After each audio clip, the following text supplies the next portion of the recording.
मैंने सुने मूल वचन, सुनने के पश्चात मैं देख रहा हूं कि मुर्गी क्रोध में है और क्रोध का कारण शिव धनुष टूट गया है। मात्र एक धनुष के टूटने पर महात्मा जी इतना क्रोध कर रहे हैं। क्रोध के साथ साथ धनुष तोड़ने वाले को शत्रु भी मान रहे हैं और शत्रु साधारण नहीं, सहस्र बाहु सब सहस्र बाहु के समान शत्रु मानते हैं। विचार हम ये करते हैं, क्या धनुष तोड़ने वाला शत्रु हो सकता है? क्या धनुष तोड़ने वाले ने कोई अनुचित या अनैतिक या असंवैधानिक कार्य किया है जिसके कारण ये शत्रु मानते हैं? मेरे विचार से उसके द्वारा कोई ऐसा कार्य नहीं हुआ है जिससे उसे शत्रु या अपराधी माना जाए। क्यों? क्योंकि संसार में कर्म प्रधान है और जब कर्म प्रधान है तो कर्म करने का अधिकार भी सबको है। क्योंकि कर्म प्रधान विश्व करेगा था, जो जस करे सो तस फल चाखा। जो जैसा कर्म करता है उसको फल भी वैसा ही प्राप्त होता है। अगर कोई उचित कर्म करता है, शुभ कर्म करता है, परिणाम अच्छा मिलता है, शुभ मिलता है। अगर कोई अनुचित कर्म करता है, अनैतिक कर्म करता है, परिणाम उसे अशुभ मिलता है, अच्छा परिणाम नहीं मिलता है। और यह परिणाम देने वाला कौन है? क्या हम आप है? ना, ईश देहि फल, फल देने वाले ईश्वर हैं। कैसे? हृदय विचारी, हृदय से विचार करके देते हैं। अब प्रश्न ये खड़ा हुआ है कि धनुष तोड़ने वाले ने जो धनुष का खंडन किया है, ये कर्म उचित है कि अनुचित है, ये विचारणीय विषय है। तो जहां तक मैंने जाना है, जो कर्म महापुरुषों की अनुमति से होते हैं, जो कर्म गुरुजनों की सम्मत से होते हैं, ऐसे किए गए कर्मों में कोई दोष नहीं होता है। तो ब्रह्मवाणी कहते हैं, ब्रह्मण आधाय कर्माणि संगम त्यक्त्वा करोति या परिणाम नहीं तेन पापेन लिप्यते। वो पाप में लिप्त नहीं होते हैं, वो दोषी नहीं कहे जाते हैं, वो अपराधी नहीं माने जाते हैं। कैसे? जैसे पद्म पत्रम इव अम्बसा, जैसे कमल का पत्ता जल में रहते हुए भी जल में लिप्त नहीं होता है, ठीक उसी प्रकार से जब धनुष तोड़ने वाले ने धनुष का खंडन किया तो जानते हो परिणाम क्या हुआ? दो चाप खंड महिदारे, देख लोग सब भय सुखारे। इस कार्य को देख करके सब सुखी हो गए, प्रसन्न हो गए। आप तो आंखें बंद किए हो, हम दिखा रहे हैं, इस कार्य को देख करके सब सुखी हो गए, प्रसन्न हो गए, जय जयकार करने लगे। और जय जयकार करने वालों में ये केवल मिथिलावासी नहीं है, स्वर्ग के देवता, पाताल निवासी असुर, मृत्युलोक का समस्त मुनि समुदाय सब जय जयकार कर रहे हैं। सुर असुर मुनि कर कान दीन्हे, सकल विकल विचारहि, को दंड खंड मुख तुलसी, जय वचन उठा रही। तो जब देवता, असुर, समस्त मुनि समुदाय जय जयकार कर रहा है, तो ये मुनि जी क्यों ऐसे घूम रहे हैं? इसलिए चाहता हूं स्वभाव के प्रभाव में परिवर्तन करें। और अगर ऐसा नहीं तो हे मुनि जी, हे गोसाई जी, यही धनुष पर ममता की, इस धनुष के प्रति ममत्व का हेतु क्या है, कारण क्या है, मैं जानना चाहता हूं। क्यों? क्योंकि आप तो ज्ञानी हैं, आप तो तत्वज्ञ हैं, आप तो धर्मवेत्ता हैं, आप तो पंडित हैं। और जब पंडित हैं, ज्ञानी हैं, तत्ववेत्ता है, तो जो तत्ववेत्ता होते हैं, जो ज्ञानी होते हैं, उनके जीवन में ममता नहीं रहती है। क्या करते हैं? वो ममता का त्याग कर देते हैं। कैसे? जैसे रस रस सूख, सरित सर पानी, ममता त्याग करे कि ज्ञानी। जैसे सरोवर का एक एक बिंदु जल धीरे धीरे सूख जाता है, वैसे ही इनके जैसे ज्ञानी ममता का धीरे धीरे त्याग कर देते हैं। तो जब त्याग कर देते हैं तो फिर यही धर्म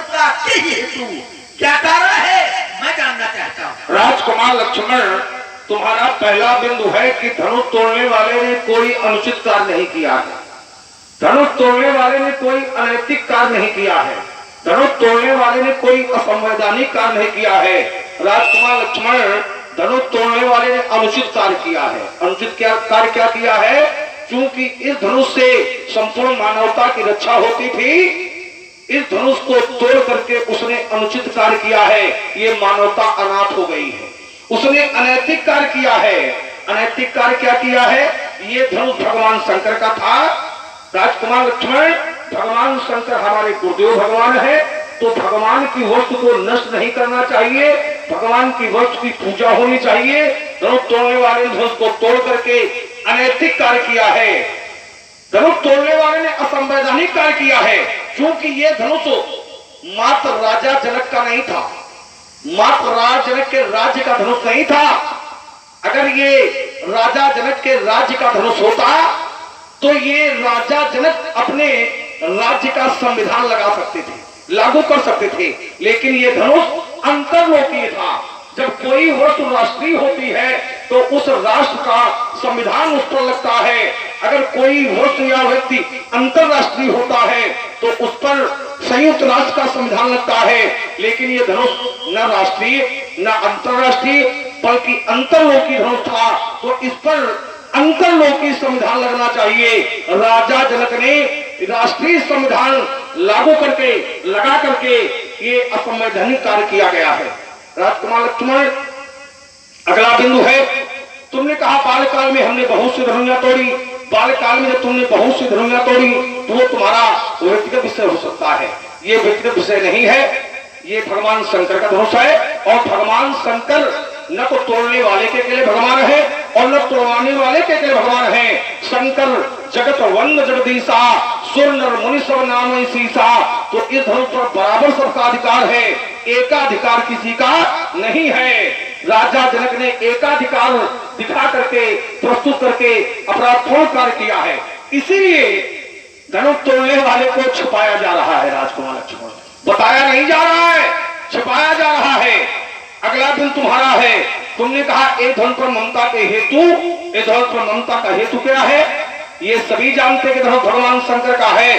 भगवान शंकर हमारे गुरुदेव भगवान है, तो जो ममता का हेतु है वो ये है, जो ममता का कारण है वो ये है। तुमने कहा कि आप जैसे ज्ञानी तो ममता का त्याग कर देते हैं ना,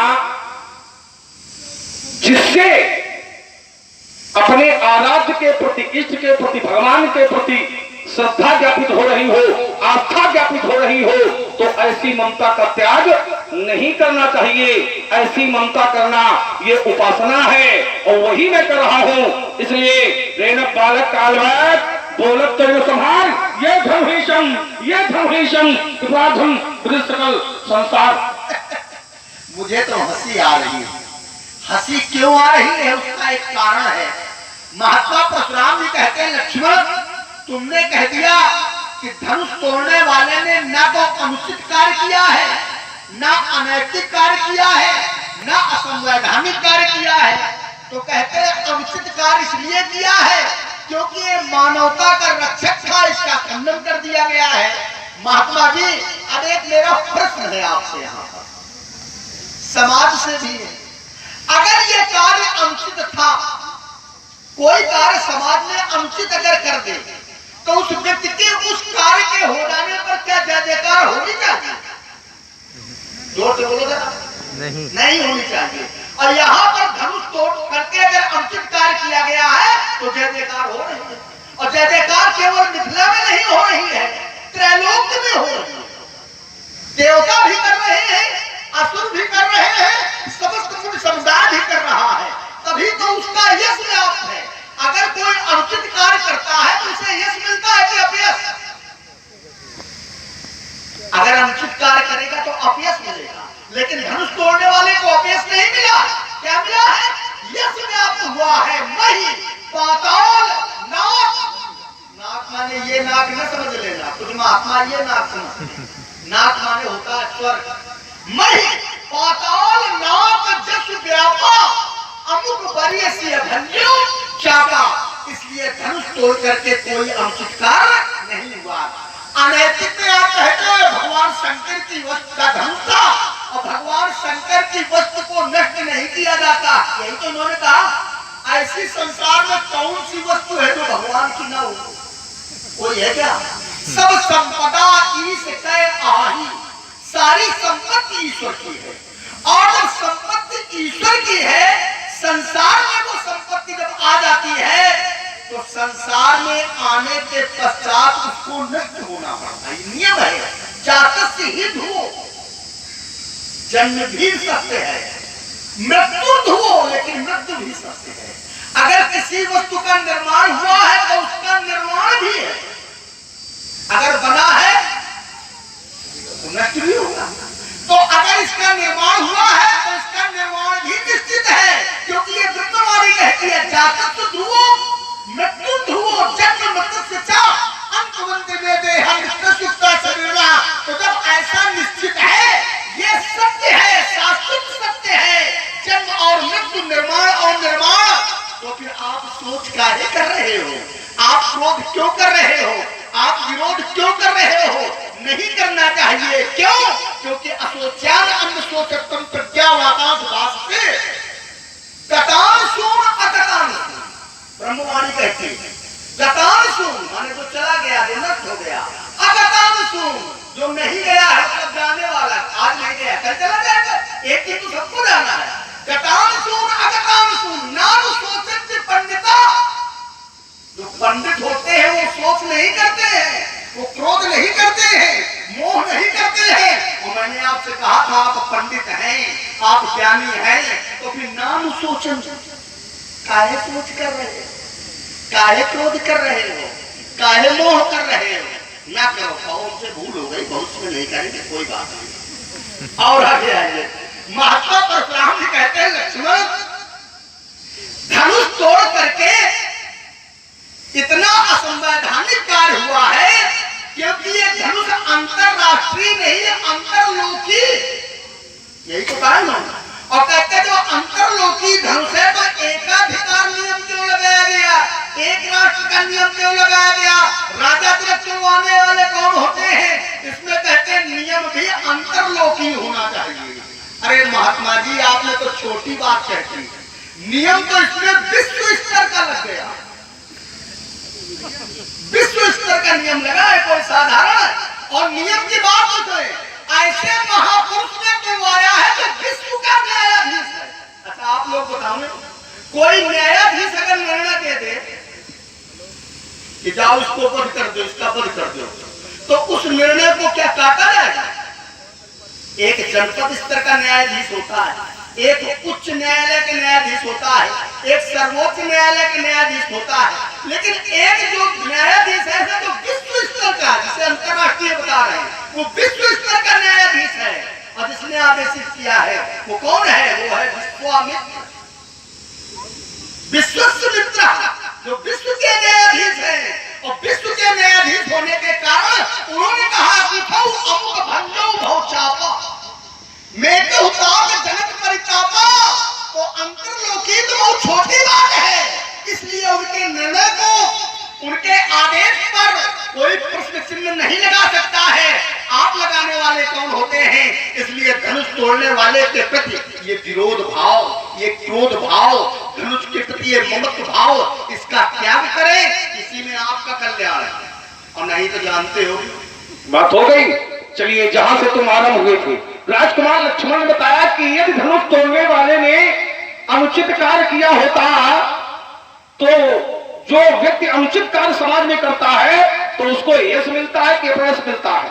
तो आप लोगों ने उत्तर किया, क्या उत्तर किया था? जो समाज में व्यक्ति उचित कार्य करता है उसको क्या मिलता है? आप लोगों ने उत्तर किया, जरा इसको दोहरा दीजिएगा। यश मिलता है। चलो, आप लोगों से हम भी इससे पूछे ले रहे हैं, समाज में जब कोई व्यक्ति, और चोरी न करना, बेईमान न करना, जैसे लक्ष्मण की बात का उत्तर किया, ऐसे हमारी बात करनी, रुक जाओ, तुम्हें बीच में बोलने का सकता नहीं। समाज में जब कोई व्यक्ति उचित कार्य करता है, वहां थान पर चलो, समाज में जब कोई व्यक्ति उचित कार्य करता है तो भैया समाज उसे चर्चा का विषय बनाती है कि छिपा लेती है? उत्तर करिएगा आपने। समाज में जब कोई व्यक्ति उचित कार्य करता है, नैतिकपूर्ण कार्य करता है, तो समाज उसे छिपाती है कि चर्चा का विषय बना देती है। भैया क्यों छिपाया जा रहा है? अगर उसने उचित कार्य किया है तो फिर छिपाया क्यों जा रहा है? हम तो पूछ रहे हैं कहीं तोड़ा, तो फिर क्यों छिपाया जा रहा है? चर्चा का विषय होना चाहिए। हम पूछ रहे हैं तो चर्चा का विषय क्यों नहीं बनाया जा रहा है? बनाया जाना चाहिए।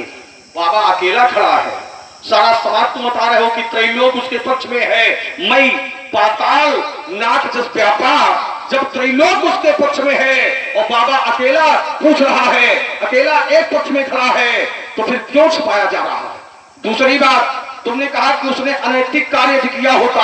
समाज में कोई व्यक्ति अनैतिक कार्य करता है तो अनैतिक कार्य करने वाले को की यहां जय जयकार हो रही है, जय जयकार नहीं होती है। अनैतिक कार्य यदि उसने नहीं किया है, तुमने कहा कि सब भगवान के ही तो है, सारी वस्तुएं भगवान की ही तो है, तो भगवान की यदि वस्तुएं हैं राजकुमार लक्ष्मण, तुमने बताया कि मृत्यु निश्चित है, जन्म निश्चित है, तो भैया किसी की मृत्यु स्वयं हो जाए तो उसमें कोई अपराधी है, और अगर कोई किसी को मार दे तो अपराधी है। अगर ये धनुष स्वयं टूट जाता, तुम्हारी बात हाथ में स्वीकार कर लेती। सारी वस्तुएं भगवान की हैं, सारे लोग भगवान के हैं, लेकिन अगर कोई किसी को मार देता है, उसकी हत्या कर देता है, तो हत्या करने वाला अपराधी होता है। अगर ये धनुष स्वयं टूट जाता, ये हम भी जानते हैं कि जन्म निश्चित है, मृत्यु निश्चित है, लेकिन हमारी समझ में किसी अगर न्यायालय के न्यायाधीश बना दिए जाओ और कोई अभियुक्त हत्या करके तुम्हारे न्यायालय पहुंचे तो तुम्हारे इस नियम को प्रस्तुत कर देगा, तो तुम उसको दोष मुक्त कर दोगे। क्योंकि यही बता रहे हो, समाज में संदेश दे रहे हो कि मृत्यु निश्चित है, जन्म निश्चित है, वो अभियुक्त यही कहेगा कि मृत्यु निश्चित है, जन्म निश्चित है, अब इसकी मृत्यु थी, मर गया चूंकि निश्चित है, तो राजकुमार लक्ष्मण उसको तुम दोष मुक्त कर दोगे। ये नहीं होता है। यदि कोई किसी की हत्या कर देता है, वध कर देता है, तो फिर वो अपराधी माना जाता है, अपराधी होता है। धनुष तोड़ने वाले धनुष को तोड़ा है, उसने अपराधपूर्ण कार्य किया है, अनैतिक कार्य किया है। तीसरी बात, हमने कहा कि उसने असंवैधानिक कार्य किया है, क्योंकि यदि किसी राज्य की वस्तु होती है, किसी राजा की वस्तु होती है, तो उस राजा का नियम लगता है। भैया विश्वामित्र कहां के राजा हैं, जरा बताओ हमें, जिन्होंने अपना संविधान लगा दिया, कहां के राजा हैं ये? क्या उस राजा के जिस राज्य में संविधान लगाया है, क्या उस राजा ने ऐसी कोई सहमति प्रदान की है? जहां का जो राजा होता है, उस राजा के राज्य का संविधान लगता है। राजकुमार लक्ष्मण, विश्वामित्र इस राज्य के राजा नहीं है, इस राज्य के राजा है जनक, तो जनक के राज्य का संविधान लगना चाहिए। यदि वस्तु राजा जनक के राज्य की है, हमने कहा था यदि वस्तु अंतरराष्ट्रीय है तो फिर संयुक्त राष्ट्र का संविधान लगना चाहिए। फिर एक राजा के राज्य का संविधान नहीं लगता है, फिर संयुक्त राष्ट्र का संविधान लगता है। लेकिन वस्तु यदि अंतरराष्ट्रीय है तो ऐसे नहीं कि विश्वामित्र ने कह दिया तो वो विश्व के न्यायाधीश हैं ना, न्यायाधीश की नियुक्ति होती है। राजकुमार लक्ष्मण, तो यहां पर किसने नियुक्त कर दिया है? विषय ये है, नियुक्त यदि वस्तु राष्ट्रीय है तो उस राजा के द्वारा राजकुमार लक्ष्मण जो वहां का संविधान होगा लागू होगा। वस्तु यदि अंतरराष्ट्रीय है तो संयुक्त राष्ट्र का संविधान लगेगा, लेकिन ये धनुष अंतरलोकी था तो अंतरलोकी संविधान लगना चाहिए। कम से कम कुछ संयोग को बुला करके एक आपातकालीन बैठक होनी चाहिए थी। इसके बाद जो निर्णय निकलता, जो निष्कर्ष निकलता, उसको फिर कोई निर्णय लिया जाता। व्याख्यान ज्यादा लंबा ना हो, मैं अपनी बात को विराम दे रहा हूं। चलो पहले इसी बात का उत्तर हम आपको पहले दे दें कि विश्वामित्र कहाँ के राजा हैं, कहाँ के न्यायाधीश हैं। ये इन्होंने कहा, किसने उनको बना दिया।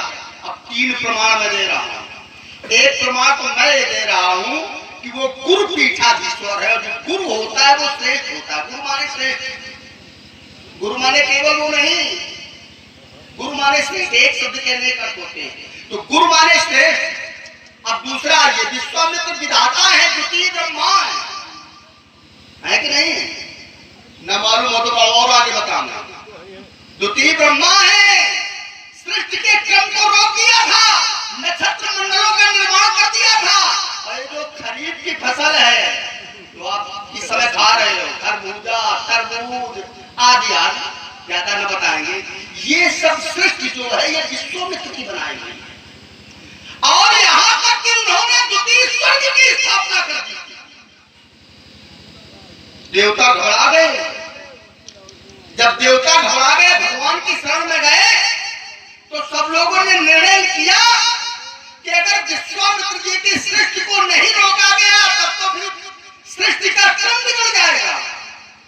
तो विश्वामित्र जी की सृष्टि को रोकने के लिए विश्वामित्र जी को प्रसन्न किया गया। और जब विश्वामित्र जी प्रसन्न हुए तो उन्होंने कहा जो मैंने सृष्टि कर दी है उसको मान्यता मिलनी चाहिए। इसीलिए दक्षिण मार्ग एक बना दिया गया। ये सारे दक्षिण मार्ग में, इसीलिए जो पुरुष सूक्त है उसमें एक कृष्ण यजुर्वेदी है, एक शुक्ल यजुर्वेदी है। जो कृष्ण यजुर्वेदी है ये दक्षिण मार्गी, और जो शुक्ल यजुर्वेदी है ये उत्तर मार्गी। ये गहरी बात दे रहा हूं आपको। तो आप ये कहते हो विश्वामित्र क्या है? विश्वामित्र जी वो है जो ब्रह्मा के बाद दूसरा कोई हुआ नहीं, वो है ब्रह्मा, द्वितीय ब्रह्मा है। अब तृतीय प्रमाण लीजिए, एक गुरु मैंने बताया वो श्रेष्ठ गुरु है, द्वितीय में वो द्वितीय ब्रह्मा है। अब तृतीय प्रमाण ये लीजिए कि वो मुनियों के नायक है। चले मिलन मुनि नायक मुदित राव ये भाग, वो मुनियों के नायक है, मुनियों के स्वामी। और एक बात बता दूं, राजा जनक का निर्णय, राजा जनक ने जब प्रण की घोषणा करवाई, सोई पुरारी को दंड कठोरा, राज समाज आज तो तोड़ा, तो इस निर्णय को सम्मत या इस निर्णय को प्रमाणित विश्वामित्र जी नहीं किया। और एक प्रश्न मैं लगा रहा हूं, प्रश्न चिन्ह इनकी वार्ता पर, अगर राजा जनक का यह निर्णय अनुचित था, अगर विश्वामित्र जी की सम्मति अनुचित थी, तो कोई जनहित याचिका लगाता? लगाई गई क्या? अच्छा बताइए, कोई समाज में अगर अनुचित कार्य होता है तो जनहित याचिकाएं तो लगती है, न्यायालय में लगती है, उच्च न्यायालय में लगती है, सर्वोच्च न्यायालय में लगती है, नहीं लगती है। और जब यहाँ से निर्णय नहीं मिलता है, अगर अंतरराष्ट्रीय अंतरलोकी है तो अंतरराष्ट्रीय न्यायालय में लगती ही नहीं लगती। लेकिन कोई जनहित याचिका लगाई गई क्या किसी के द्वारा? यही लगा देते, कहां से लगे थे जो हमें उपदेश बता रहा है, किसी ने नहीं लगाई जनहित याचिका। उसका समर्थन सबने किया और त्रैलोक्य के लोगों ने समर्थन किया। एक बार नहीं, मैं 4 बार पढ़ रहा हूं, फिर मैं पढ़ दे रहा हूं। त्रैलोक में स्वर्ग के देवताओं ने किया, पाताल निवासी असुरों ने किया, मृत्युलोक के समस्त मुनियों ने किया, सुर असुर मुनि किया कि नहीं किया? तो बताइए ये कार्य अनुचित कैसे है? अब एक प्रमाण आप हमें ये दें ऐसे ही सिद्ध करके कि धनुष तोड़ करके अनुचित कार्य। अब आइए द्वितीय बिंदु, महात्मा परशुराम जी कहते हैं लक्ष्मण धनुष तोड़ करके अगर उसने अच्छा कार्य किया है तो चर्चा होनी चाहिए, चर्चा का विषय बनना चाहिए।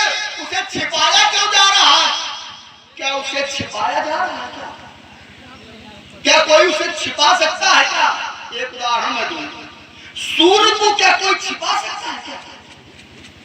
प्राय लोग कह देते हैं कि सूर्य छिप गया, दिखाई नहीं देता है, ये उसके आंखों का भ्रम है। वस्तुतः सूर्य को कोई छिपा नहीं सकता, सूर्य को अपने आप में तेजस्वी, उसको कोई प्रमाण है। मानस कहती है यथा गगन घन पटल निहारी, झांपे भानु कहां को विचारी। जो ऐसा कहते हैं कि सूर्य को छिपा लिया गया है वो कुविचारी है, मैं नहीं कह रहा हूं, मानस कहते हैं। अब धनुष तोड़ने वाला सूर्यवत है, सूर्यकोटि का है, और कैसा है? उदित उदय गिरिमंच पर रघुवर बाल पतंग, पतंग माने सूर्य। तो सूर्य को कहने लगे इस समय तो सूर्य नहीं दिखाई दे रहा, ये कह सकते हैं। इनके जैसे महात्मा में कभी कभी मिल जाते हैं तो कहते इस समय कहां सूर्य दिखाई देगा। अब इसका भी उदाहरण है, कभी कभी आप लोगों ने देखा होगा कि सूर्य के सामने बादल आ जाता है तो लोग समझते हैं कि सूर्य को छिपा लिया गया। सूर्य को नहीं छिपाया गया, आपकी आंखों के सामने बादल आ गया, जिसके कारण उस बादल आपके नेत्रों के सामने आने के कारण आप सूर्य को नहीं देख पा रहे हैं। क्या सूर्य को कोई छुपा सकता है क्या? आपकी आंखों के सामने आवरण है बादल का, इसलिए आप सूर्य को नहीं देख पा रहे हैं। और ये समझने लगे कि सूर्य को छिपा ले, सूर्य को कोई छिपा ही नहीं सकता है। इसीलिए तो राज समाज में शोभायमान है, सुशोभित है। राज समाज विराजक, विराजक माने शोभायमान।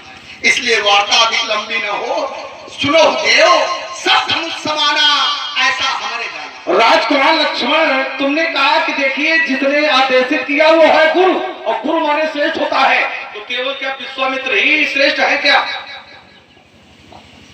क्या विश्वामित्र ही श्रेष्ठ है क्या?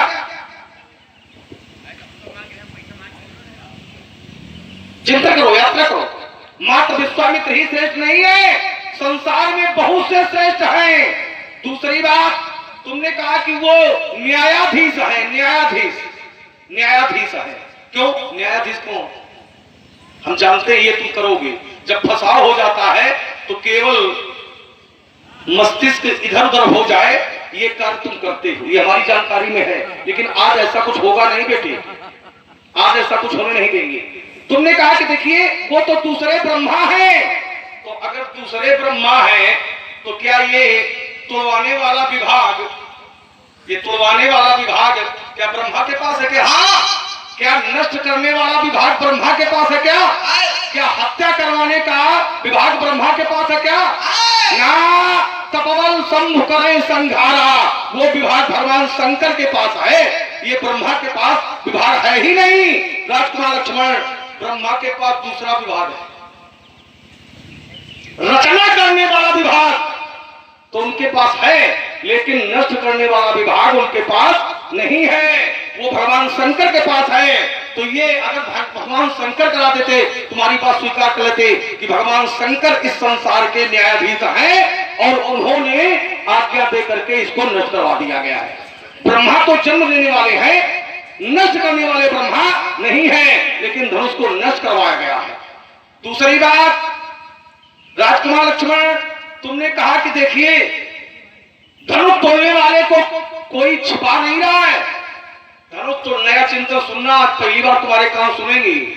हाँ, तुमने कहा कि जो ये कहते हैं कि सूर्य को छिपा लिया गया है वो कुविचारी है। राजकुमार लक्ष्मण, कबहू दिविस मां निमिड़तम और कबहू का प्रकट पता नहीं, समझ लो बेटे। वैसे उपजय पाई कुसंग सुसंग, तो कभी सूर्य प्रकट होता है, कभी छिप जाता है। तो क्या इसका अर्थ हुआ कि सूर्य छिपता भी है और सूर्य प्रकट भी होता है। राजकुमार लक्ष्मण, अब तुमने कहा कि आंखों के बीच में यदि बादल आ जाए तो भैया सूर्य किससे छिपा है? बादल के माध्यम से तो छिपा है, बादल के माध्यम से छिपा हुआ है। तुमने कहा धनुष तोड़ने वाला है सूर्य, तो राजकुमार लक्ष्मण तुम कहते हो सूर्य कोई छिपा नहीं सकता है, तो ये अर्धाली भगवान शंकर ने लिखी है। तो क्या भगवान शंकर का अर्धाली गलत हो सकती है क्या? नहीं गलत हो सकती है। देखिए हमने एक बात रखी थी कि धनुष तोड़ने वाला यदि उचित कार्य उसने किया है तो उसको छुपाया नहीं जाता है, चर्चा का विषय बनता है। तो भाई हम जब से आए हैं हम पूछ रहे हैं, कह रहे हैं कई तोड़ा, तो उत्तर यहाँ आना चाहिए कि उसने अच्छा कार्य किया है, तो फिर छिपाया क्यों जा रहा है? सोच यहाँ होनी चाहिए। हम बोले बिल्कुल हो सकते हो। चलो आइए, इस पर फिर आप चिंतन करें। दो बिंदु मैं आपके ले रहा हूं, तीसरा नहीं लेगा। ये मैंने कहा था कि विश्वामित्र जी विश्व के न्यायाधीश हैं, मुनियों के नायक हैं और गुरु है। तो कहते क्या वही श्रेष्ठ है क्या? और कोई श्रेष्ठ नहीं है, मिथिला में वही श्रेष्ठ है, मिथिला में वही श्रेष्ठ है। और मिथिला में और कोई मुनि नायक हो तो हमें बता देना, उन्हीं के लिए कहा गया चले मिलन मुनि नायक, और किसी के लिए नहीं। पहली बात। और आगे आइए, इन्होंने कहा वो ब्रह्मा अगर है तो क्या मारने का अधिकार ब्रह्मा जी को दिया गया क्या? हमने कहा था हाँ, कहते नहीं। इन्होंने कहा था शंकर जी को। ब्रह्मा जी के पास 6 अधिकार, जैसे प्रधानमंत्री के पास सर्वाधिकार होता है। अब कुछ कुछ विभाग बांट दिए जाते हैं, चलो कुछ तुम संभाल लो, कुछ तुम संभाल लो। ब्रह्मा जी के पास 6 अधिकार। कौन कौन? हानि, लाभ, जीवन, मरण, यश, अपयश, विधि। ये कितने हो गए भैया? अब इनको बता दो। 6 अधिकार उनके पास है। हानि भी देने वाले वही है, लाभ भी कराने वाले वही है, जीवन भी देने वाले, जन्म भी देने वाले वही है, मरण भी देने वाले वही है, यश भी देने वाले वही है, अपयश भी देने वाले वही है। 6 अधिकार है। कभी तो वो विश्वामित्र है, कभी तो मुनियों के नायक है, कभी तो द्वितीय ब्रह्मा है, और किसी को द्वितीय ब्रह्मा नहीं कह दिया गया, और किसी को कहा गया हो तो बताओ। द्वितीय ब्रह्मा उन्हीं को कहा गया, और किसी ने स्पष्ट की हो तो बताइए। इसीलिए विदु को, ब्रह्मा जी को भगवान की भी उपाधि दी गई है। और भगवान कौन होता है? भगवान होता कौन है? इसको समझिए, जिसमें तीनों शक्तियां नहीं हो। उत्पत्तिम प्रलयम भूतानाम गतिम आगतिम। जो उत्पत्ति भी करे, सृजन भी करे, तो उस सृष्टि के निर्माता भी है विश्वामित्र जी। जो सृजन भी करे, जो पालन भी करे, और जो मरण भी दे दे, जो संहार भी कर दे, मार भी दे। उत्पत्तिम प्रलयम भूतानाम गतिम आगतिम वेदांत वेद विद्याम का सावाच्य भगवान है। इसीलिए इनको भगवान की भी संज्ञा दी गई। कितनी उपाधियां बताओ इनके विषय में। और ऊपर आप, अरे उनके निर्णय को कोई माई का लाल प्रश्न चिन्ह लगा ही नहीं सकता है। और अगर लगाने में सामर्थ होती तो लगा दिया गया होता। मैंने कहा था कोई चल एक अचका लगाता, कोई लगाई नहीं लगाई गई। जब टूट गया तो मेरे घूम रहे। ये अच्छी बात नहीं। तो बात हो गई। अब पहले जनहित याचिका का उत्तर लीजिए। लगाई गई, हाँ हाँ देख लिया है, लगाई गई है जनहित याचिका। बिनु भंगे भावधनु से विशाल, और अच्छे लोगों ने लगाई है, ऐसा नहीं है। बिनु भंगे भावधनु से विशाल, और मेली सी अमुक उर्माला। ये जनहित याचिका राजकुमार लक्ष्मण लगाई गई है, लेकिन इस पर किसी ने विचार किया ही नहीं है। विचार करना चाहिए। चलिएगा, अब आइए। तुमने कहा कि कोई मिथिला में मुनिनायक नहीं है, तो बात मिथिला की नहीं है, क्योंकि ये धनुष अंतरलोकी था, तो अंतरलोकी मुनिनायकों में चिंतन करना चाहिए था। ये चिंतन करो, बात मिथिला की नहीं है। ऐसे तुम भी रुकोगे फिर? ऐसे लेकिन रुक जाना फिर, रुक जाना इसे। हम बिल्कुल रुक जाएंगे, लेकिन तुम भी रुकना फिर, क्योंकि अधूरी बात है हमारी। रुके जा रहे आप, मैंने कहा कोई जनहित याचिका नहीं लगाई गई, तो कहते हैं लगाई गई। और चौपाइयां चाह रहे हो, ऊपर की अडाली पढ़ दो, निर्णय है बिल्कुल। अस प्रतीत सबके मन माही, ऐसा सबके मन में विश्वास है। अमुक चाप तोरम सकना ही, कि इनके द्वारा तोड़ने में कोई शंका नहीं है, धनुष से तोड़ेंगे।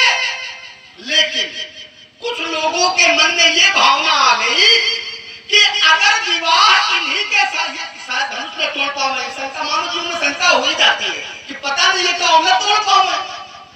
अच्छा, न तोड़ पाऊं, तो फिर वो कहते हैं कि बिनु धंजो भाव धनुष विशाला, मेली सी अमुक उर्माला। तो वहां पर कुछ लोगों को विश्वास है और कुछ लोग नहीं है। सुन लीजिए, हाँ यही बात है, विश्वास है, कभी कभी मना स्थिति ऐसी आ जाती, हो सकता है ये कार्य न कर पाओ। अब यही रुक जाओ, जैसे हम रुक गए थे, अधूरी बात में छोड़ दी थी। देखिए, तुमने कहा कि कुछ लोगों का विश्वास है कि अमुक धनुष को तोड़ेंगे, लेकिन कुछ लोगों को विश्वास नहीं कि तोड़ेंगे। ऐसा नहीं है, विश्वास उनको भी है, वो तो जानते ही हैं, क्योंकि विचारवान हैं। जिन्होंने जनहित याचिका राजकुमार लक्ष्मण प्रस्तुत की है, उनको पूरा विश्वास है, वो जानते हैं कि ये कौन है। चिंतन ये करना है, जिनके कछु विचारवान है, जनहित याचिका उनकी है। जो विचारवान राजा है, उन्होंने जनहित याचिका यहाँ प्रस्तुत की है। जिनके कछु विचार मन माही, तो चाप समीप महीप न जाही। क्योंकि जानते हैं वो कि ये अमुक कौन है और सीता कौन है, ये विचारवान राजा सब जानते हैं।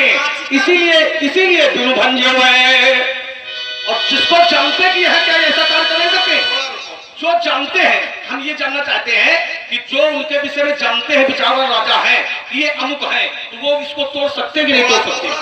रुके, बिंदु ये है, मैंने कहा जनहित याचिका नहीं लगाई गई, आप कहते हो लगाई गई, कहाँ लगाई गई? बस ये न्यायालय में लगाई गई कि राज दरबार में लगाई गई कि गुरु के पास लगाई गई? कहीं नहीं लगाई गई। देखिए क्या है, सोचे सकल त्रास और माही, सोचे सकल कहत सकुचाही और विधि सर विनय करे मन माही। ये सारे मन के विचार हैं, ध्यान देना यहाँ। कोई याचिका नहीं लगाएंगे। अरे भाई आप अपने मन में क्या सोच रहे हैं? न्यायाधीश क्या जाने, मन में सोचते रहो। न्यायाधीश तो तब जानेगा, राजा तो तब उस निर्णय पर विचार करेगा जब कोई प्रार्थना पत्र प्रस्तुत किया जाएगा। और यहाँ पर जितनी बातें हो रही हैं, ये सारे उनकी मन की बातें हैं। ये अधारी जो तुमने पढ़ी है, ये नगर के लोगों की है, और हम जो अधारी पढ़ रहे हैं, ये राजाओं की है, साधु राजाओं की है। ये अंतर है। सोचा ही सकल कहा तो सकुचाही और फिर समय विनय करे मन माही, ये नगर के लोगों की अधारी है। अमुक रूप और उसे छवि देखे नर नारिन परिहरी निमेखे, इसके ऊपर की अधारी ये है। और हम जो अधारी पढ़ रहे हैं, जो जनहित याचिका है, ये स्पष्ट रूप से कही जा रही है, प्रस्तुत की जा रही है। ये कहा जा रहा है, ये मन में नहीं है। और ध्यान दें, आप हैं आदरणीय श्री छन्नूलाल जी त्रिवेदी, ग्राम प्रधान पढ़री कला, आपकी ओर से 101 मुद्राएं श्री भार्गव परशुराम जी एवं श्री लक्ष्मण जी के चरणों में भेंट रहे हैं। बहुत बहुत साधुवाद, धन्यवाद। इन्होंने कहा कि जनहित याचिका लगाई गई, हमने कहा कहाँ लगाई गई? ये तो प्रमाण जो कि लगाई गई। ये ऐसा वो कह रहे हैं, उनके मन में विचार आया था, रानी क्या कह रही, जिनके कछु विचार मन माही। हमारी बात तो समझिए, हम भागने वाले बालक थोड़ी ना, वहीं पर आपको घेर के खड़ा करते हैं। और रानी क्या कह, याचिका कहाँ लगाई गई? ये सारी मन की बात है, कोई याचिका लगाई नहीं गई।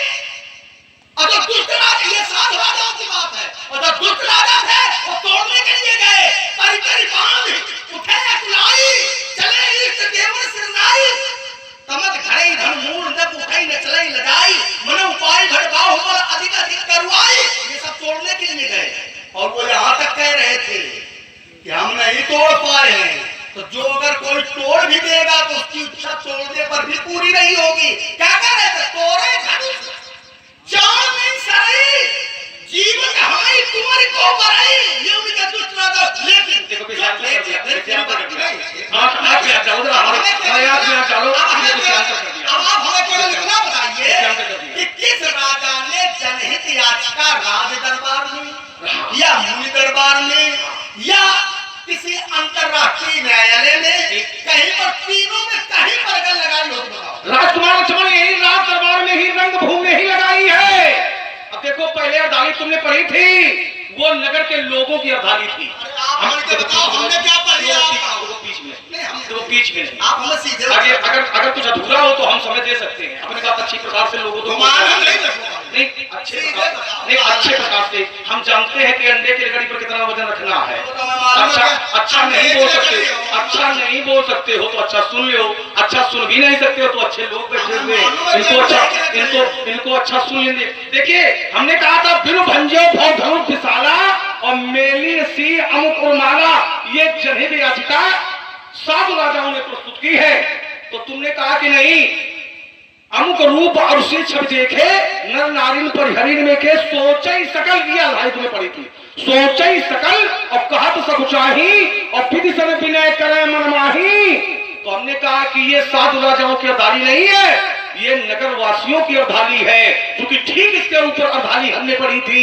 अमुक रूप और उसी छवि देखे नर नारिन परिहरी निमेखे। नर नारिन इस मिथिला के नगर के नारियों की चर्चा है। बिनु भंजे भव धनुष विशाला मेली सी अमुक उर्माला, ये साधु राजाओं की है।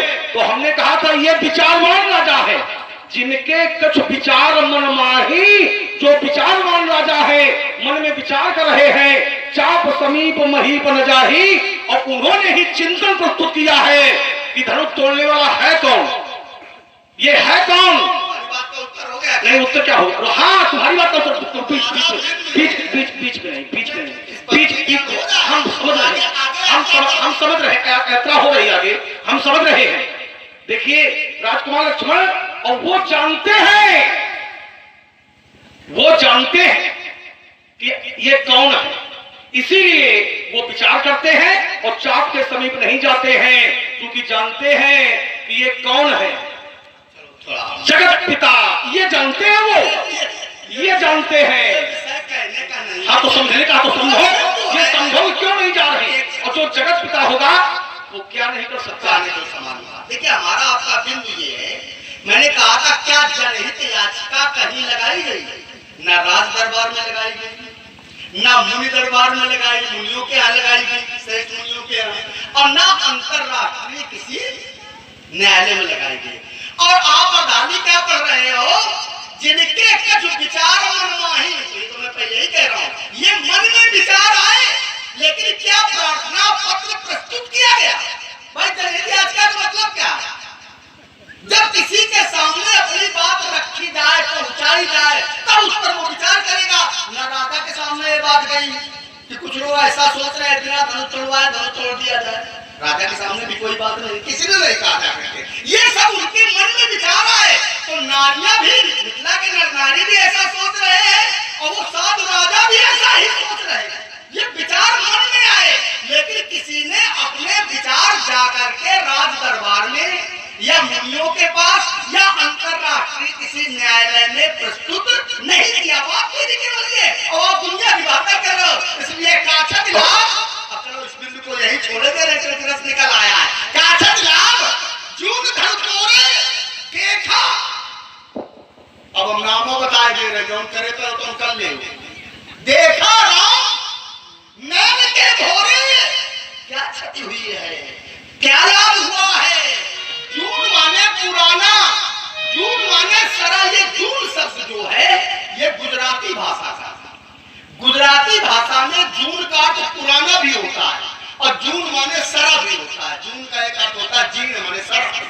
तो यहाँ पर क्या क्षति हुई, क्या लाभ हुआ इस पुराने अथवा सरे धनुष के तोड़ देने से। अरे देखा राम, इसे तो श्री राम जी ने नए के धोखे से देखा था। जानते हो परिणाम क्या हुआ, सौगंध आपके खाना, आपने बाप की छुअत टूट, ये तो छूते ही टूटा है।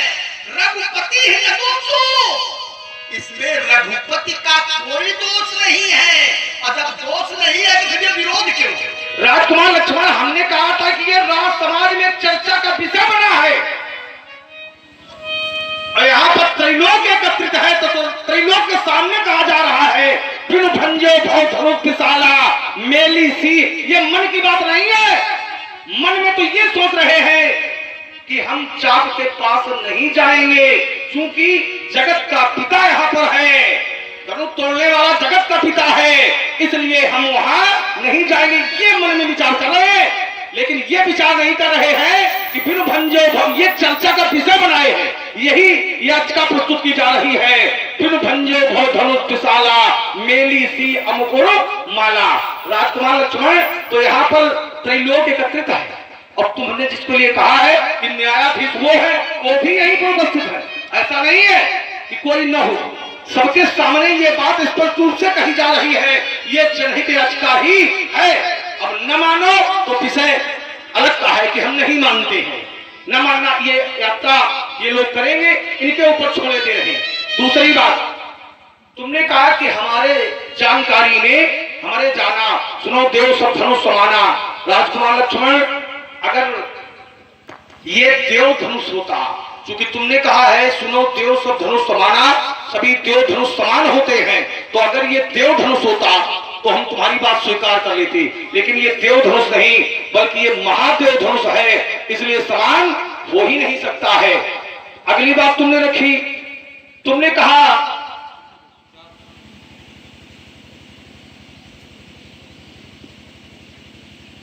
हाँ बोलो, रुक कर इसलिए रुक गए। आप बात सुन रहे हैं, सुन रहे हैं, हमारी आपकी वार्ता हो रही है आपस में। अच्छा, तो हमने कहा हो सकता है बात की बात हम सुन नहीं पाई, इसलिए हम रुक गए कि सारी बातें हमारी सुनिएगा, इसके बाद फिर चिंतन प्रस्तुत करिएगा। देखिए, तुम्हारी जानकारी में ये धनुष समान है, देखिए, देखने में तो समान हो सकता है, कोई व्यक्ति देखने में समान हो सकता है, लेकिन गुणवत्ता में हर व्यक्ति समान नहीं हो सकता है। सारे अस्त्र शस्त्र समान नहीं हो सकते हैं, सारे व्यक्ति समान नहीं हो सकते हैं। हर शस्त्र की गुणवत्ता अलग होती है, और अगर सभी धनुषों की गुणवत्ता एक होती है तो इसके निर्माण की कोई आवश्यकता नहीं थी। किसी भी धनुष से वो कार्य किया जा सकता था। हर व्यक्ति की गुणवत्ता अलग होती है। बहुत यहाँ मुनि आए हैं, क्या किसी भी मुनि को सीता ने प्रणाम किया है? किसी भी मुनि को सीता ने प्रणाम किया? तो ये हर व्यक्ति की गुणवत्ता अलग अलग होती है राजकुमार लक्ष्मण। तो ये गुणवत्ता के आधार से ये नहीं कहा जा सकता है कि सभी धनुष समान होते हैं या सभी व्यक्ति समान होते हैं, नहीं कहा जा सकता है। अगला बिंदु, तुमने कहा कि तोड़ने वाले ने इसको नया समझा था, लेकिन ये तो पुराना निकला, सड़ा निकला। अगर ये धनुष पुराना था, सड़ा था, तो जो वस्तु सड़ी होती है भैया, उसके टूटने पर ध्वनि कैसी होती है? जो आवाज होती है, अगर कोई वस्तु कमजोर होती है, टूटती है, सड़ी होती है, टूटती है, तो उसके टूटने की जो ध्वनि होती है वो कैसी होती है? कमजोर होती है कि जोरदार होती है? अगर ये कमजोर था, सड़ा था, तो जिस समय तोड़ने वाले इसको तोड़ा है तो भले भोरे घोर कठोर रोड़ भी बारिश की मारत चले, चिकरई दिग्गज डोलमयी कोर कुल कलमले। ऐसी ध्वनि हुई है कि सूर्य के घोड़ों ने अपना मार्ग बदल दिया है। चिकरई दिग्गज डोल, पृथ्वी हिलने लगी है, दिग्गज चिक्कारने लगे हैं। तो हम इस बात को कैसे स्वीकार कर लें कि धनुष ये कमजोर था, सड़ा था, पुराना था? ये बहुत कठोर था। निर्भुजबल विदुषूधन राहु, करू कठोर विदित सब काहू। राजकुमार लक्ष्मण, इसलिए ये तुम्हारी वार्ता बिल्कुल अनुपयुक्त है। हर व्यक्ति की जानकारी अपनी अपनी होती है। जैसे किसी बच्चे से पूछा जाए का, तो तत्काल कहेगा कबूतर, कहेगा कि नहीं कहेगा? किसी बच्चे से का कहेगा कबूतर, खरगोश, गैया, यही कहेगा। क्यों? क्योंकि उसकी जानकारी का कबूतर तक ही है, वो शिशु है ना, इसलिए हर व्यक्ति की जानकारी अलग होती है। हमारी जानकारी में ये पुराना है, सड़ा है, और आपकी जानकारी वहां तक नहीं है, क्योंकि आप अभी बच्चा वाला ज्ञान है। अब पूछिए कैसे, इसको समझिए ध्यान से। हमारी जानकारी ऐसी क्यों है? हमारी जानकारी इसलिए ऐसी है, ये तो आप त्रैलोक्य की जानकारी बता रहे हो। नट भुजबल विदुषूधन राहु, गरुड़ कठोर विदित सब काहू। त्रैलोक्य के लोगों की दृष्टि में ये कठोर है, गरुड़ है, भारी है। त्रैलोक्य के वीरों ने उठाने का प्रयास किया, देव धनुष धर्म शरीरा विपुल वीर आए न धीरा, उठा नहीं पाए, दिल पर घूम न सके। तो त्रैलोक्य के वीरों के लिए ये गरुड़ है। भाई आपको कोई वस्तु दे दी जाए और आप न उठा पाए, तो आपके लिए गरुड़ है कि नहीं है? और ये अगर उठा दे तो क्या इनके लिए भी गरुड़ है? इनके लिए वो हल्की बस वही स्थिति आता है।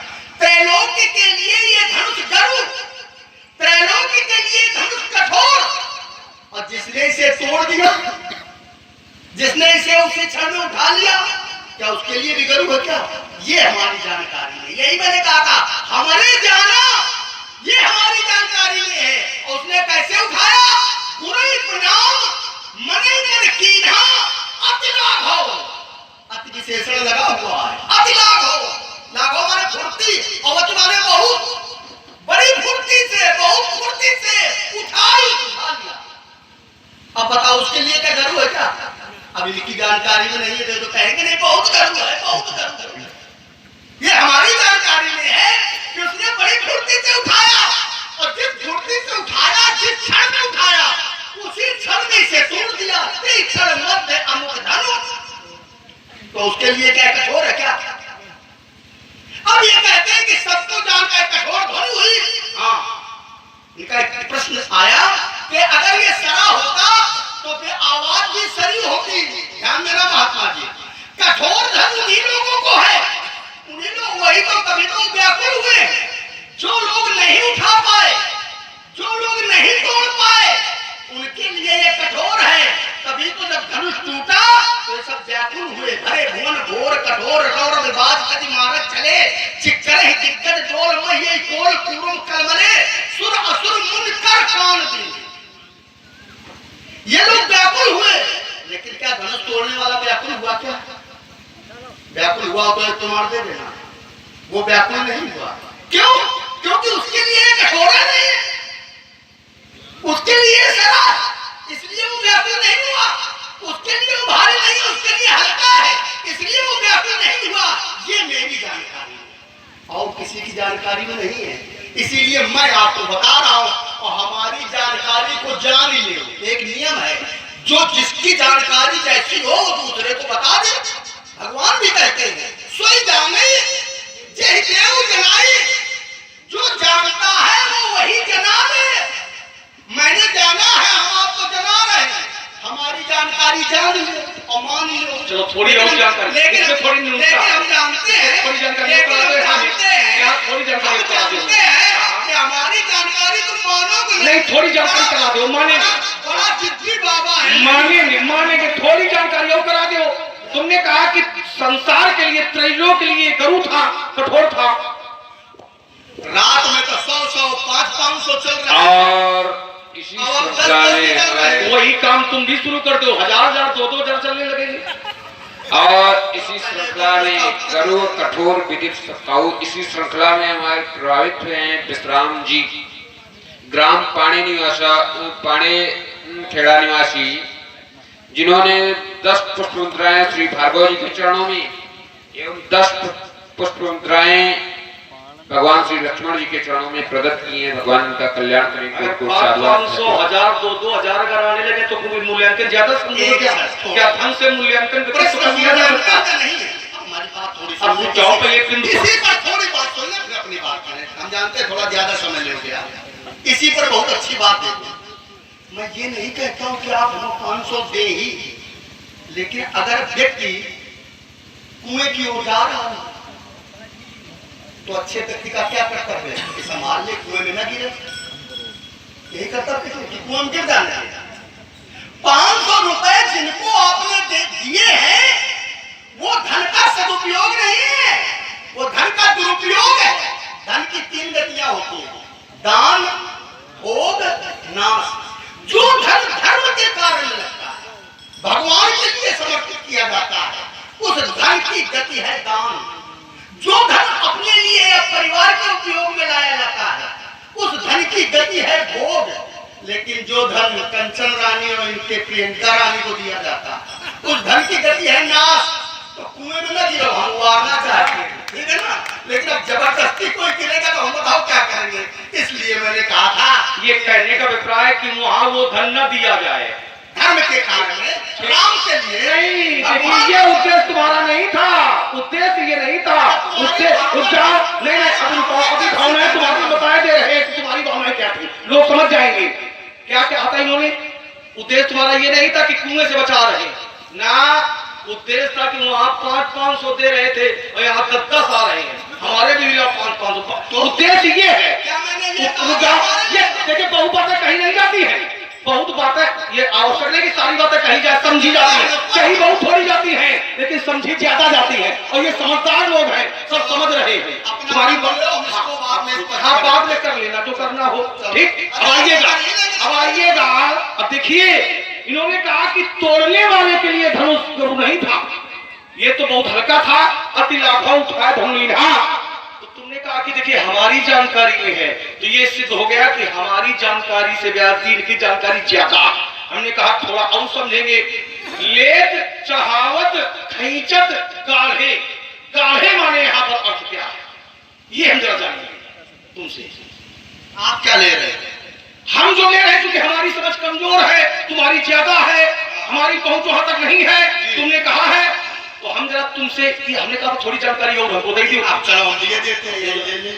एक शब्द के अनेक अर्थ। देखो नहीं, हमने कहा यहाँ पर गाढ़े शब्दार्थ क्या है, यहाँ पर गाढ़े शब्दार्थ क्या, हम ये जानकारी चाहते हैं। बीच में जितना लीपू चाहे तो हमारी बात एक शब्द के अनेक अर्थ होते हैं। सीधे चुप करो।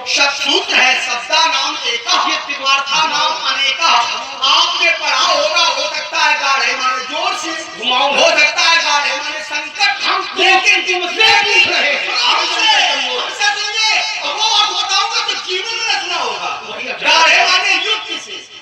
बात हो गई, बात हो गई। रुक जाइएगा, यहाँ युक्त नहीं है, यहाँ गाढ़े माने हैं अधिक बल का प्रयोग किया गया। लेद, चढ़ावत, खैंचत, गाढ़े, यहाँ पर गाढ़े शब्द का अर्थ है अधिक बल का प्रयोग किया गया है। तो बीच में नहीं, प्रमाण सीधे रखा है, देने की आवश्यकता नहीं, सीधे रखा है। यहाँ पर जो गाढ़े शब्द का अर्थ है, यहाँ पर है अधिक बल से। राजकुमार लक्ष्मण, अगर ये धनुष तोड़ने वाले के साथ था, कमजोर था, तो अधिक बल का प्रयोग क्यों किया गया? हमारी बात ये है, थोड़ा रुको नहीं, इन्होंने कहा अधिक बल से। ध्यान देना, अधिक बल कोई लगाता है तो उसको संकट लगता है, कठिनता आती है कोई कार्य करने में। भाई अधिक बल लगाओगे अर्थात कठिनता आ रही, तभी तो अधिक बल लगाओगे। और यहाँ पर अर्धानी क्या कह रही है? इसको कहां ले जाओगे भैया?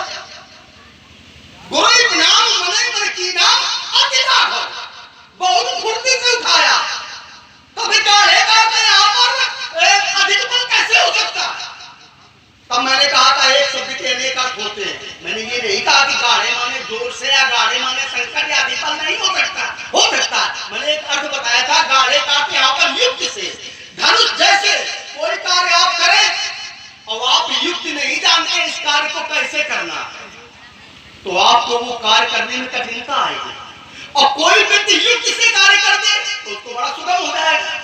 तो धनुष तोड़ने वाला इतना युक्तिवान है कि उसने ऐसी युक्त से धनुष को उठाया। यही है दिमाग उठा, कुछ तो पढ़ा लिखा करो, कहां लिखा? अब यहीं रुक जाओ, यहीं रुक जाओ, यहाँ पर युक्त नहीं है, यहाँ पर शक्ति है।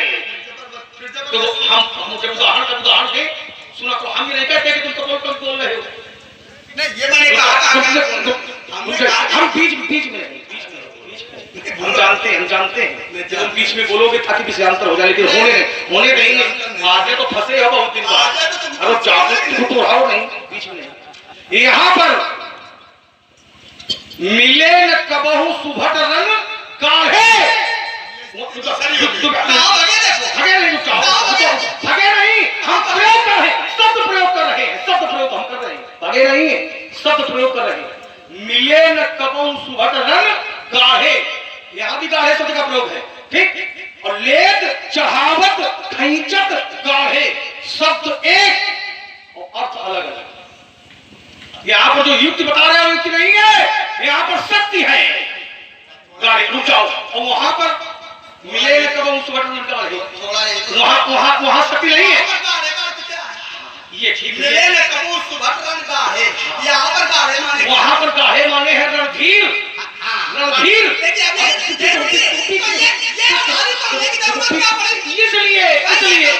इसलिए क्योंकि शब्द का अर्थ एक नहीं होता है, लेकिन यहाँ पर जो युक्त बता रहे हो ये युक्ति नहीं है। नई बात क्या कह रहे हैं? नई बात ये है कि यहाँ पर शक्ति है, शक्ति। और इसी श्रृंखला में हमारे प्रभावित हुए सर्वेश भैया जो ग्राम पाणिन खेड़ा निवासी हैं, जिन्होंने 20 पुष्प मुद्राएं भागवत श्री परशुराम जी के चरणों में एवं श्री लक्ष्मण जी के चरणों में 20-20 पुष्प मुद्राएं भेंट की हैं। भगवान का कल्याण करे, कोट कोट साधुवाद, धन्यवाद। ध्यान देना मिथिला के दोनों, आज मैं 2 अर्थ दे रहा हूं कि जीवन में किसी ने ना सुना होगा। ये तो रटा रटाया बोलते हैं, रटा खेले नहीं, या तो सब स्वाध्याय का खेल है। वो बिंदु जातो, व्यक्ति को नहीं जातो, हम व्यक्ति को नहीं जाते, बिंदु जाते हैं, क्षमता है तो बिंदु जातो। लेद चढ़ावत खैंचत गाढ़े काऊ न लखा, तब उत्तर होगा इसका। फिर आगे देख सब खाड़े, लेद चढ़ावत खैंचत और गाढ़े और काऊ न लखा, इतना जब लोगे तब अर्थ निकलेगा। लेने में, चढ़ाने में, खींचने में ऐसी युक्त से ये कार्य किया गया कि इस कार्य को कोई देख ही नहीं पाया, किसी चीज से कैसे इसे उठा दिया गया। देख सब खड़े देखते हैं, ये इसका। अब रुक जाओ यहीं पर, ये युक्त नहीं है। अब रुको, उसका उत्तर ले लो, भगा नहीं। और जो दूसरी अडाली आपने पढ़ी थी वो तो यहाँ लगी नहीं रही है, मिले न कबहू सुभट रंग। और आपने जो अर्थ बताया ये तो मैं पहले ही कह चुका हूँ कि एक शब्द की अनेक अर्थ होते हैं। सूत्र मैंने दिया था, शब्दा नाम एका, अर्था नाम एका। तो आपने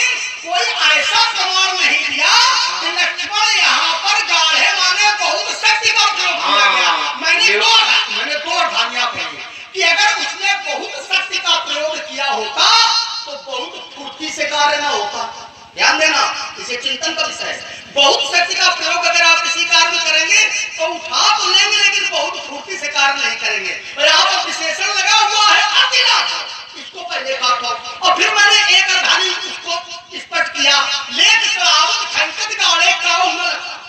अगर यहाँ पर गाड़े का युक्त से नहीं होगा तो काऊ न रखा क्यों कहा गया? अब इसका उत्तर जीव जब लयाऊ काऊ न रखा।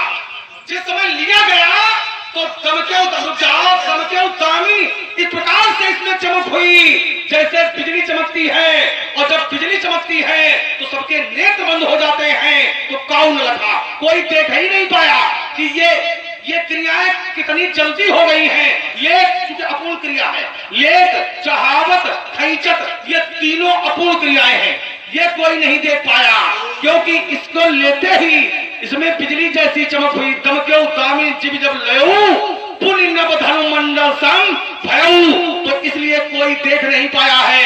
लेकिन गाढ़े माने यहाँ पर शक्ति है, शक्ति। अब आपने हमारा मार्ग बड़ा सुलभ कर दिया। सुलभ कर दिया, बिल्कुल सुलभ। अब जब तुम मुझे सुलभ कर दी नहीं, इसलिए तभी तो धीरे धीरे पहुंचा रहे हैं तुमको। कहे परेशान, अगर एकदम भोजन दे देंगे तो अपच हो जाएगा। तुम थोड़ा थोड़ा करा रहे हैं, पचता जाएगा। अब आइए, अब एक अर्धानी इन्होंने आगे की पढ़ी, दमक्यौ दामिनी जीव जब लयऊ। ध्यान दें, जो श्रेष्ठ लोग होते हैं, जो महापुरुष लोग होते हैं, जो उच्च कोटि के लोग होते हैं, जब जैसे भगवान अगर किसी के प्राण लेते हैं, ये प्राण क्या है? ये प्रकाश है, प्रकाश पुंज है। जब निकलता है तो कोई देख पाता है क्या? बताओ, देख पाता है क्या? हाँ, प्रकाश पुंज, लेकिन देख नहीं पाया। उसी प्रकार से धनुष तोड़ने वाले ने जो है वो प्रकाश पुंज है, धनुष तोड़ने वाला। और वो प्रकाश पुंज जब इस अंधकार से मिला, ये धनुष अंधकार है। अब कैसे, ये भी बताओ क्या? वो तुम्हारी इच्छा पर निर्भर होते सबसे कुमुद उठकर ज्योत मलिन, जिब तुम्हारा आगमन सुन भय निपट बलहीन। इधर देखो, धनुष कैसा है? चाप तम भारी टार न सके चाप तम, नब सब नखत करें यारी और टार न सके चाप तम। ये धनुष अंधकार है। अब ध्यान देना, जैसे जीव कोट में संसार जो है ये अंधकार है, प्रकाश पुंज तो वो है, जगत प्रकाश प्रकाशक, वो प्रकाशक है। वो प्रकाश पुंज जब आपके शरीर में प्रकाश की किरण डाल दे या स्पर्श कर दे तो आप भी प्रकाशमान होने लगते हैं। उसी प्रकार से बिजली तो चमकी, लेकिन बिजली कब चमकी? यही तो उसकी महापुरुष की युक्ति है, कि शक्ति है, कि गाढ़ है, कि संकट है। यह उसकी युक्ति है। उस युक्ति को हम आप नहीं जानते हैं। बड़ा प्रयास करते हैं, बड़े बड़े वैज्ञानिक लगे, बड़े बड़े वैज्ञानिक कि देख ले ये प्राण कैसे आते हैं, कैसे जाते हैं। कोई देख पा रहा क्या? बड़ा बड़ा बड़ा विज्ञान लगा हुआ है। ये उसकी युक्ति। उसी प्रकार से धनुष तोड़ने वाले की ये युक्ति है। बात हो गई तुम्हारी? अब बताओ, बात हो गई। ये तोड़ने वाले के लिए अंधकार था कौन? धनुष नहीं, तो प्रमाण में दे ना, ये राजाओं के लिए अंधकार था। नभ सब करें नखत उजियारी और टाल न सके चाप कम भारी। राजकुमार लक्ष्मण राजाओं के लिए ये धनुष अंधकार था, लेकिन तोड़ने वाले के लिए अंधकार नहीं था। पहली बात, तोड़ने वाले राजाओं के लिए था अंधकार। इसके लिए क्या था? और किसके लिए? उसके लिए धनुष था, उसके लिए धनुष था, उसके लिए धनुष था। तो बीच में क्या प्रकाशवान? कौन? अगर प्रकाशवान था नहीं तो प्रकाश हुआ कैसे? अगर प्रकाशवान था नहीं तो प्रकाश हुआ कैसे? दमक्यौ दामिनी जीव जब लयऊ पुण्य नभ धनु मंडल सम भयऊ। अगर प्रकाशवान नहीं था तो प्रकाश हुआ कैसे? उत्तर करो, अपने क्रम में करो, अच्छा करो, ठीक है, अपने क्रम में करिएगा, ठीक। राजकुमार लक्ष्मण, यहाँ पर विषय जो बिंदु था वो था कि उसने बल का प्रयोग किया कि नहीं किया, बिंदु ये था, ठीक। तो हमने कहा लेत चढ़ावत खैंचत गाढ़े, तो तुमने कहा कि गाढ़े माने यहाँ पर है युक्ति। हमने कहा युक्ति नहीं, यहाँ पर है शक्ति, शक्ति। राजकुमार लक्ष्मण, चलो ये यात्रा हम इन लोगों ने छोड़ दे रहे। चलो आइए, ग्रंथ यहाँ भी रखा है, लेकिन यहाँ हम किसी से नहीं कहे कि देखो क्या लिखा। लेकिन आप लोग अपने घर में जाना तो इस अर्धाली को पढ़ करके अवश्य जान लेना।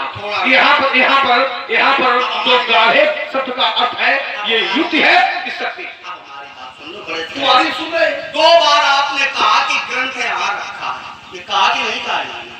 यद्यप मैं इसको नजरअंदाज कर रहा था, उपेक्षा कर रहा था इनके इस वाक्य पर कि हम चलो हटाओ, निकल गया इनके मुख से तो निकल गया। विश्व के आज तक के इतिहास में जहां मैं खड़ा हूं अभी कोई ग्रंथ है ही नहीं। और एक प्रमाण दे देना कि ग्रंथ है, ग्रंथ नहीं है, केवल रचना है। रच महेश नित मानस राखा, पाई सुसमो शिवासन भाखा। भाखा माने ग्रंथ होता है क्या? भाखा माने कहना। सुंदर समय पा करके शिवा से कहा गया, सोई शिव काग सुंदरी दीना, राम भगत अधिकारी चीना, ते गुण जान फलत दिखावा, भरत द्वार मुनि प्रभु सुनावा आ गया। ठीक है ना? रचना है, अभी ग्रंथ नहीं है। और ग्रंथ कब होगा? अब इसको आज से सुन ले सब लोग। रचना कैसे हुई? भगवान शंकर ने 100 करोड़ श्लोकों की रचना की। चरतम रघुनाथस्य शतकोटितरम एक लक्षणम तुमसाम महापातक नाशनम। 100 करोड़ श्लोकों की रचना की भगवान शंकर ने, तो त्रैलोक में 33 करोड़ श्लोक बांटे गए। 1 करोड़ श्लोक बचे, स्वर्गलोक, पाताल लोक, नरकलोक। 1 करोड़ श्लोक बचे, इसके फिर 3 भाग किए गए। फिर 1 लाख श्लोक बचे, फिर 3 भाग किए गए। जब 33 हजार बार दिए गए, फिर 1000 श्लोक बचे, तो फिर 3 भाग किए गए। 333 एक श्लोक बचा 32 अक्षर का, जिसमें 10 अक्षर फिर बांट दिए गए। 2 अक्षर बचे, यही है रकार और मकार, यही है निज मानस राका। एक छत्र एक मुकुट मणि सब वर्णन पर जोए, तुलसी वर नाम के वरण विराजत दोए। 2 अक्षर मन में रखे गए। आओ आगे आइए। मृत्युलोक में तो 33 करोड़ 33 लाख 33 हजार 333 10 अक्षर जो मृत्युलोक में आए, इसके 7 भाग किए गए। क्यों? क्योंकि मृत्युलोक में 7 द्वीप है। सप्तद्वीप 9 खंड बोला जाता है, तो 7 द्वीप होने के कारण इसके 7 भाग किए गए। तो 4 करोड़ 19 लाख 47 हजार श्लोक एक द्वीप में आए। अंत में 4 श्लोक बचे, यही है चतुश्लोकी भागवत, जिसका विस्तार 18,000 श्लोकों में आगे ग्रंथ बनेगा जाकर के। और आगे चलिए, उसके बाद 9 खंड में जम्बूद्वीप के 9 भाग हैं। जब 9 भाग किए गए तो 52,91,005 श्लोक 7 अक्षर एक खंड में आए। अंत में 1 अक्षर बचा श्री। तभी से मृत्यु लोक के प्राणियों के नाम के आगे लिखा जाने लगा श्री। अब आगे आइए। अब ये ग्रंथ कब बना?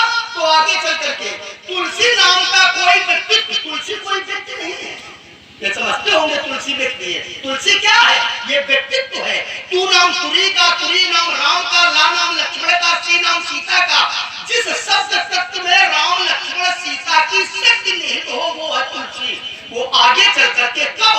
संवत 1631, इस समय संवत 1631 चल रहा है क्या? संवत 1631 करम कथा धरि हरि पर सीसा, नवमी भौम वारोद मासा, तब अवधपुरी चरित्र बात हो गई तुम्हारी। ये ग्रंथ बनेगा। हो गई। मेरा कहने का केवल भाव ये ग्रंथ है ही नहीं। ग्रंथ नहीं, अभी केवल रचना है। हमारा उत्तर ले लो, हमारा उत्तर ले लो। क्या ये एक बार ही हुआ है क्या? संवत 1631 क्या ये एक बार ही हुआ है? ये न जाने कितनी बार हुआ है राजकुमार लक्ष्मण। और देखिए, इस ग्रंथ के आधार से ही हमारा तुम्हारा संवाद हो रहा है, नहीं और किसी ग्रंथ में लक्ष्मण परशुराम का कोई संवाद नहीं है। राजकुमार लक्ष्मण तो जो हो रहा है वो इस ग्रंथ के आधार से हो रहा है, क्योंकि ये संवत 1631 एक बार नहीं हुआ है। राम एक बार ही नहीं हुए। अगर एक बार हो राम हो, संवत 1631 हो, तुम्हारी बात हाथ हाथ स्वीकार कर लेंगे। ये एक बार नहीं है, ये अनेक बार है, इसलिए ग्रंथ है। अब ध्यान से सुने। इन्होंने कहा हमारा तुम्हारा संवाद इस ग्रंथ, ये जो इस शब्द लगा रहे हो बस इसी पर मेरी टिप्पणी है, वैसे कोई टिप्पणी नहीं। ग्रंथ की बात न करो, रचना की बात करो। हमारा आपका जो संवाद हो रहा है वो रचना के आधार पर, क्योंकि वो त्रैलोक में सब कथाएं जो है वो कही जा चुकी हैं। मैंने पहले भी कहा था कि भगवान शंकर ने कहा, भुसुंड जी ने सुनाया, याज्ञवल्क्य जी को सुनाया गया, भरद्वाज जी को सुनाया गया, अन्य लोगों को सुनाया गया। भुसुंड जी तो नीलांचल पर्वत पर जाने कितने लोगों को सुनाया करते हैं, सबको सुनाया। और एक बात और आपकी जानकारी के लिए दे सबसे पहले लक्ष्मण परशुराम का संवाद जो हुआ है किस ग्रंथ के आधार पर हुआ है, आज आपको जानकारी दे रहा हूं। वो है हनुमत नाटक। और हनुमत नाटक आज का नहीं है, ये आज काल का। हनुमान जी आज के थोड़े ना, वो आज काल के। और हनुमत नाटक से सबसे पहले लक्ष्मण परशुराम का संवाद हनुमत नाटक से हुआ। गलत, बिल्कुल गलत। काट लेना, हम अल्लाह थोड़ी ना बताते हैं आपकी तरह। हमारी किसी की बातें नहीं होती, जितनी होती बिल्कुल एक एक शब्द का निचोड़ दिए देते हैं। आप काट देना, आपकी बात सही होगी, मैं हृदय से स्वीकार करूंगा, ठीक है ना? गलत, लेकिन गलत चर्चा न करो। गलत संदेश जाता है, इससे गलत संदेश गलत है। और मैं एक श्लोक पढ़ूंगा और वही हनुमत नाटक का पढ़ूंगा। अब आप पढ़ूंगा जरा, काटने वाला कि नहीं ऐसा नहीं है। हम आपकी बात मान लेंगे और अपनी बात आगे बढ़ा भी रहे हैं। इसको पहले आप काटो कि लक्ष्मण तुम्हारी बात ऐसे गलत है, फिर मैं श्लोक दूंगा, ठीक है ना? बात इतनी तो है भाई, बस आपकी हमारी बात का निराकरण हो जाएगा। अब मैं आगे आपको आधार दे रहा हूँ, ठीक है ना? अहो मुनीश, अरे नहीं, अहो मुनीश, हनुमत नाटक लाओ पहले। नहीं, हमने कहा पहले आप काटो कि लक्ष्मण तुम्हारी बात गलत। हाँ, तब मैं गलत, अब आप काटो। गलत, क्योंकि इस ग्रंथ के जैसे अन्य ग्रंथों में धनुष टूटने पर हमारा आगमन मिथिला में नहीं, और न हमारा तुम्हारा कोई वार्ता है, हमारी तुम्हारी न कोई संवाद है। वार्ता तुम्हारे भैया से है। इस ग्रंथ के आधार से ही हमारा तुम्हारा संवाद है। किसी ग्रंथ में बात करो भाई। हाँ देखो, कह रहे हैं हमारी बात ये करो। हाँ, ये समझो, ये समझो, ये समझ लो बेटे। तो इसलिए इस ग्रंथ के आधार से ही लक्ष्मण परशुराम संवाद है, और किसी ग्रंथ में संवाद है ही नहीं। अब कह रहे हैं पाड़े प्रवा की बात करो, वहां की बात न करो। इसलिए अहो मुनीश, महाभक्त माने। कभी कभी होता ये है कि अगर ज्यादा गहरी बात कर दो तो लोगों के ऊपर से निकल। ऐसा नहीं है, गहरी सुनने वाले लोग बैठे हुए हैं। अहो मुनीश, विद्वान तुम समझ हम रहे तो हो। आपको गहरा समझ रहे थे, लेकिन आपको बड़े हल्के निकले हो, बात जानता है। इसलिए महात्मा जी, अहो मुनीश, महाभक्त माने। अरे आप मुनि ही नहीं, मुनीश हैं, मुनियों के स्वामी हैं। और मुनियों के स्वामी ही नहीं है। क्यों? क्योंकि आप हमसे तो कह रहे हो केवल मुनि जड़ जाने। मैं आपको केवल मुनि नहीं समझ रहा हूं, क्योंकि मुनियों के लिए बताया गया अंतर वही समन्नाथ कुर्ते कर्म नित्यतः मौनी सत्सत बदे काले साहु उच्चते। लेकिन मैं आपको केवल मुनि नहीं, मुनियों का स्वामी समझ रहा हूं। इसके साथ में आगे भी कुछ समझ रहा हूं। आप भले हमें लड़का समझ रहे हो, लेकिन मैं आपको समझ रहा हूं महाभक्त मानी। मैं आपको महाभक्त कोटि का योद्धा समझ रहा हूं। क्यों? क्योंकि योद्धा चार प्रकार के होते हैं, भक्त, सुभक्त, उद्भक्त, महाभक्त। भक्त वो होते हैं जो 100 वीरों को जीत ले, सुभक्त वो होते हैं जो 500 वीरों को जीत ले, उद्भक्त वो होते हैं जो 1000 वीरों को जीत ले, महाभक्त वो होते हैं जो 10,000 वीरों को जीत ले या उससे अधिक वीरों को जीत ले। और इन्होंने क्या किया है? इन्होंने तो एक अक्षौहिणी नहीं, 17 अक्षौहिणी सेना का मान मर्दन किया है। कैसे? तो मैंने जाना, एक अक्षौहिणी का मान बताया गया 2,18,700। जब इसका विस्तृत वर्णन किया गया कि इसमें चतुरंगनी सेना होती, हाथी, घोड़ा, रथ, पैदल, एक हाथी, 3 घोड़े, 5 पैदल, 1 रथ। इसका मान है 1 पत्ती। जब इसे 3 गुना करोगे तो 3 पत्ती, 3 पत्ती बराबर 1 गुल्म, 3 गुल्म बराबर 1 गण, 3 गण बराबर 1 वाहिनी, 3 वाहिनी बराबर 1 प्रतन्ना, 3 प्रतन्ना बराबर 1 चमू, 3 चमू बराबर 1 अनिकनी, और 10 अनिकनी बराबर 1 अक्षौहिणी। 17 अक्षौहिणी का सेना का मान मर्दन किया। मैंने इनको माना, ये मेरी साधुता है। बड़ों को मानना चाहिए। अब कोई न माने, अभी हमें न माने, ये इनकी दृष्टि, लेकिन मैं इनको मान रहा हूँ। क्यों मान रहा हूँ? क्योंकि तमापतंतम भगवत मोजसा धनुर धर्म बाण परशुधायु धम आयणे। आयणे माने होता है काला मृग। आयणे चरमांबरम अर्क धाम भी, अर्क माने सूर्य, सूर्य के किरणों के समान धाम की माने चमक। चमक क्या है? इनकी जटाएं। आयणे चरमांबरम अर्क धाम भी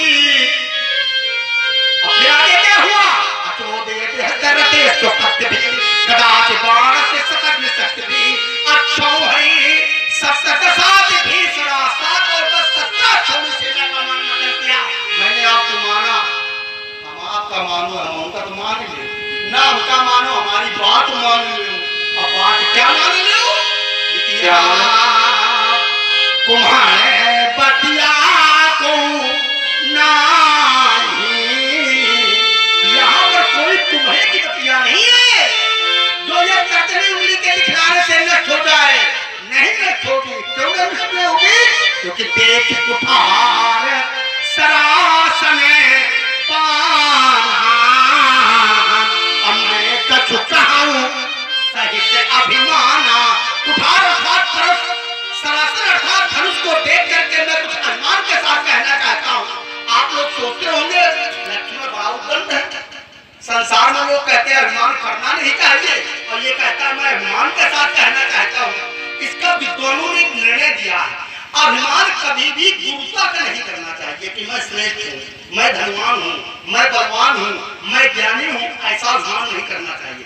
अभिमान सदैव लघुता का करना चाहिए।